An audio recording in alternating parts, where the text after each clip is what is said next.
Hello everyone and welcome to our Facebook Live session. My name is Jeremy Habercorn. I'm a senior cybersecurity engineer here at Impact, and I'm here with my colleague. My name's Luke Gigiano. I'm a cybersecurity analyst here at Impact. So we're here today to talk about recent cybersecurity breaches and trends that are in the news.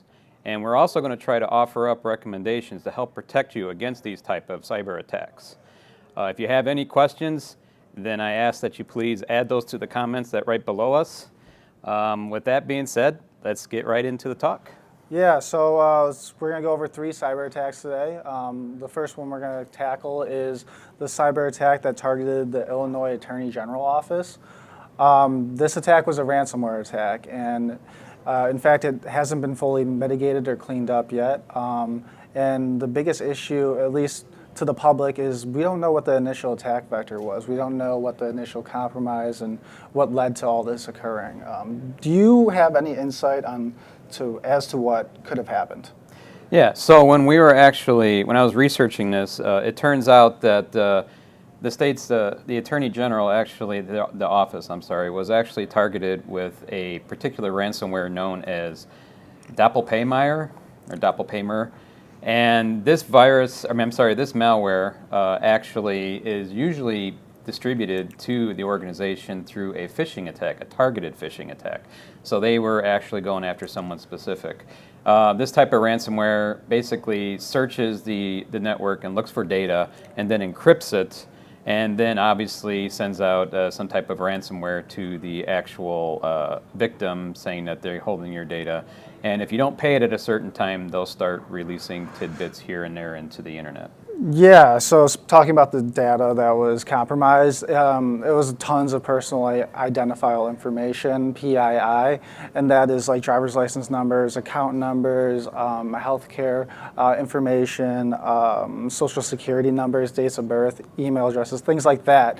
And then as well, what was compromised was the confidential case files, client files, their clients being the general public of Illinois, and so not good.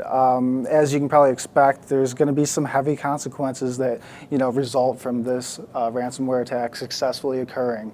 What do you think are going to be some of those consequences? Well, first and foremost, the first thing that's actually going to be affected is the state's attorney's reputation.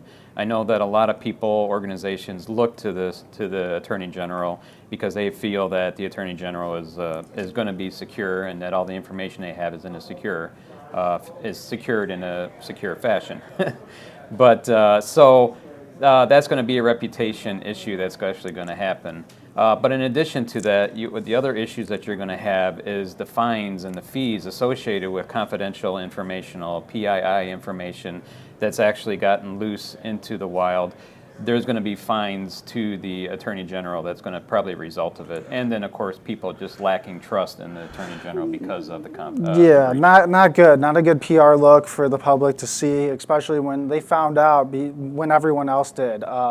And that was when their data got uploaded to a media share site by the hacker for anyone to download, look at, and see all the personal information from their clients, employees, the Illinois general public.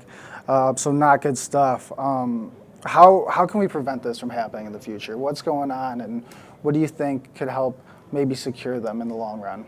So the first and foremost, the most important thing that any organization has to do is to identify the data that they actually have, how the data is coming in, how the data is leaving, where the data resides, and who's accessing the data. That's going to be the most important thing. Once you do that, then you can start implementing ways to protect this data. You implement up-to-date UTM firewalls, you're doing some type of spam filter in front of your email, and then you're also installing the next generation virus scans on the desktops to help protect this information.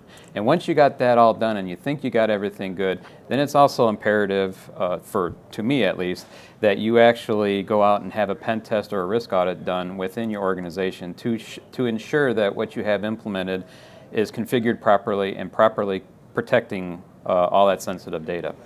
Yeah, let's move right along to like the second attack that we're going to cover today. So this isn't really a specific attack; it's more of a general attack statistic, and that's Microsoft Office 365. Email breaches have been on the rise. Approximately 85% of organizations using M365 have suffered email data loss or data breach. Why do you think this increase is occurring right now? So the reason why I think this is occurring right now is because of the pandemic. Everyone's working from home. Everything is remote.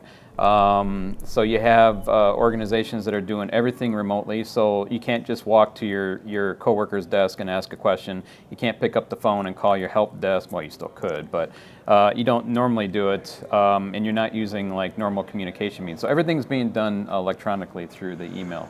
Yeah, so you would say like probably emails overall have raised. That's not probably, it has. So all emails have raised just in quantity received to anyone, any user. And in addition to that is users working from home are a little bit more distracted. They may not, have the same level of hygiene because, they have to take care of their kid, they have to take care of their pet, or just something's going on in the household. So, with all those factors factoring into email breaches is, because they may have suspicious or malicious emails that are sent to them that they don't really inspect with a fine-tooth comb, like maybe they would have in a corporate environment.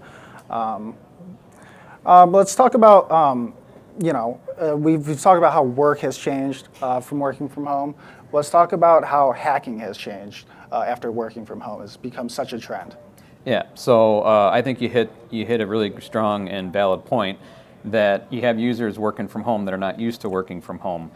You have organizations that are actually deploying remote solutions that haven't properly vetted everything out and properly trained all their users how to use them. So a lot of them are falling victim to these attacks, and hackers know that. So they know that there's people out there who are going to be confused. So they're going to send the traditional type of attack vectors, like they'll send emails that have login pages that look like they're valid, and then users enter in credentials, or they redirect them to a website to enter in credentials. So they're taking an advantage of the industry being kind of at a unfortunate disadvantage because of the COVID and not being prepared for it.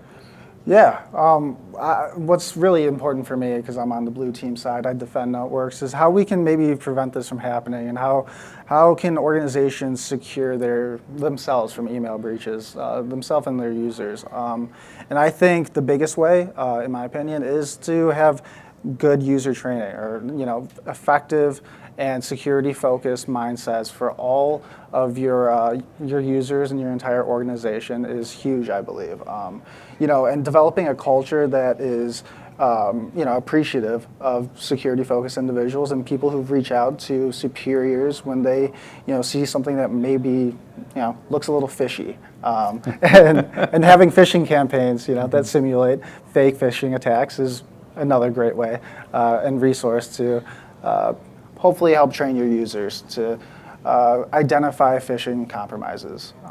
Is there any other ways you think of?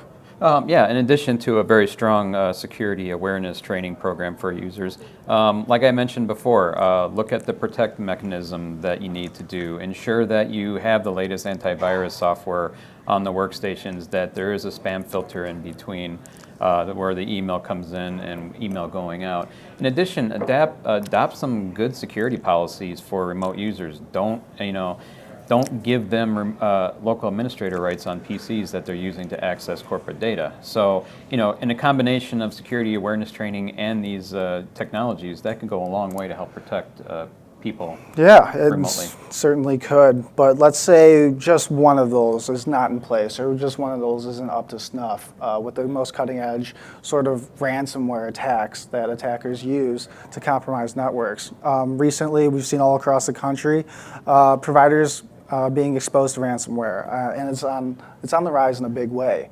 Why do you think ransomware specifically is on the rise? Well, the reason why I think it's on the rise is because it still works.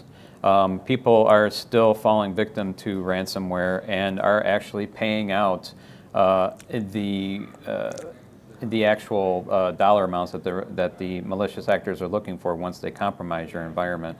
So as long as it keeps working and they're not enabling these security measures to help prevent it, it's still going to continue.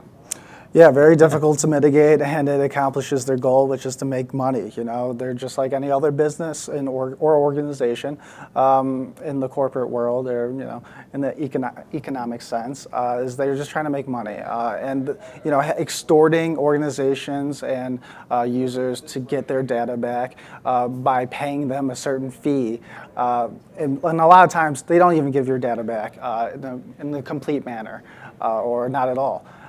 Is how they make their money. That's how they're extorting the public. And specifically, I think that small and mid-sized businesses, we've seen a rising trend in them being targeted. Why do you think that is? Well, the reason why they're actually focusing on the small to medium businesses is because they know that it's a good chance that these organizations are not going to have a secure or mature security program or even a robust security program. So they're going to be able to take advantage of these lack of these security measures and security training and be able to get the most money out of them compared to a larger organization that has a more robust, a more mature security program, and is less likely going to be able to pay. They're also going to take advantage of small businesses maybe not necessarily thinking everything through as far as making sure that they have proper protection in place or even backups. That's an excellent point. Small businesses typically do not have the level of security enterprises do. And so that's one of the goals with our program here at Impact is that we try to get SMBs, small to mid-sized businesses, on the same level as enterprises by offering enterprise-level security for that organization. People like myself will go in and look at your network, and you'll have a whole other team of people securing your network for you to get you on that enterprise level. But with that said, let's move on to some frequently asked questions. The first one being, what is a current cybersecurity trend that has been interesting you today? Well, I'm always interested in trying to secure organizations and making sure that everybody uses and does proper security measures anywhere. So I, of course, am interested in the remote access and securing remote users at home, ensuring that they install the best virus scan software, ensuring that they just don't click on a link. I always tell them, look where the link is going, hover over it, see what you're actually clicking on. If it doesn't look right, ask questions.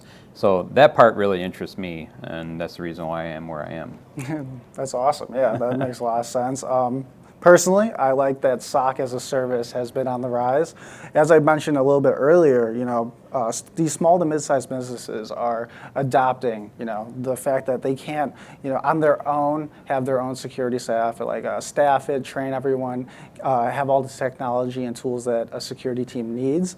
It's just far too expensive and takes way too many resources. So they're reaching out to managed service providers, security service providers like Impact, and trying to get the SOC from them, which is the Security Operations Center where I work. So they're trying to get my services. I'm just kidding. That sounds good. Let's move on to the next question. What is the most dangerous type of cyber attack, and how can it affect a company long term?